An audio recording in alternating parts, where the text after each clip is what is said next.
రహీం మిత్రులారా, అస్సలాము అలైకుం. మీతో 2 నిమిషాల కార్యక్రమంలో భాగంగా మనము ప్రవక్త ముహమ్మద్ సల్లల్లాహు అలైహి వసల్లం వారి ప్రవచనాలు తెలుసుకుంటూ ఉన్నాము. ఈ రోజున కూడా ఒక చక్కటి ప్రవచనాన్ని మీకు తెలియచెప్తాను. 624వ ప్రవచనము రియాదుస్ సాలిహీన్ అంటే హదీసు కిరణాలు గ్రంథం. ముస్లిం షరీఫ్ సహీ ముస్లిం అనే ఒక గ్రంథకర్త దీన్ని సంకలనం చేశారు. మహాశిలారా, సహజంగా మంచి పనులు మనం చాలా చేస్తూ ఉంటాం కదా. అయితే మనం చేసే మంచి అది నిజంగా మంచి పనా లేకపోతే కాదా, ప్రజల కోసం చేస్తుందా లేకపోతే ఒక పరిశుద్ధమైనటువంటి సంకల్పంతో చేస్తుందా అన్నది మన మనసే మనకు చెప్తుంది.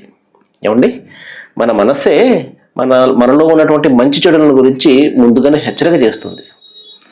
మహాప్రవక్త ముహమ్మద్ సల్లల్లాహు అలైహి వసల్లం ఏం చెప్పారు అంటే, సత్కార్యం అంటే మంచి పనులు అంటే ఉత్తమ నడవడికే, దుష్కార్యం అంటే మదిని తొలిచేది, దాని గురించి ప్రజలు తెలుసుకుంటే బాగోదని నువ్వు భయపడేది. మహాశిలారా, సత్కార్యం అంటే ఏమిటి? చాలా రకాలైన మంచి పనులు ఉన్నాయి. అయితే అన్నింటికంటే గొప్పది ఒక మంచి క్యారెక్టర్, ఒక మంచి నడవడి. అయితే మంచి నడవడి లేకుండా ఎన్ని మంచి పనులు చేసినా అది వ్యర్థమే కదా. ముందుగా మనిషి క్యారెక్టర్ అనేది కావాలి కదా.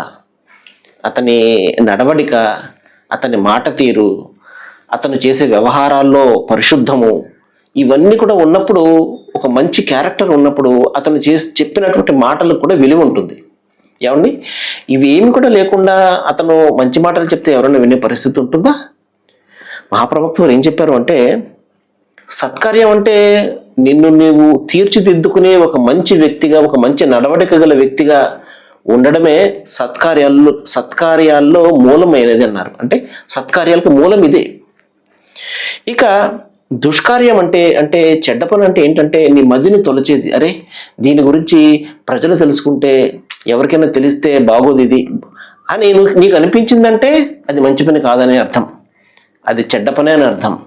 కాబట్టి మన మనసు ప్రశాంతంగా ఉండి ఏదైనా ఒక పని చేసినప్పుడు సంతృప్తిగా ఉండి, నిజంగా మంచి పని చేశాను నేను అన్న ఒక ఆత్మ సంతృప్తి ఉందనుకోండి, అది నిజంగా మంచి పనే.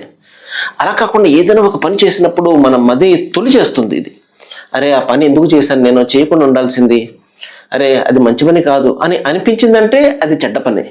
కాబట్టి మంచి చెడులు అనేవి మన మనస్సే మనకు చెప్తుంది. కాబట్టి మహాశిలారా, మన మనస్సు మంచి వైపులకు ఆహ్వానించే మనస్సు యొక్క మాటను మనం విన్నట్లయితే సాఫల్యం పొందుతాం. సర్వేజన సుఖినో భవంతు. Thank you.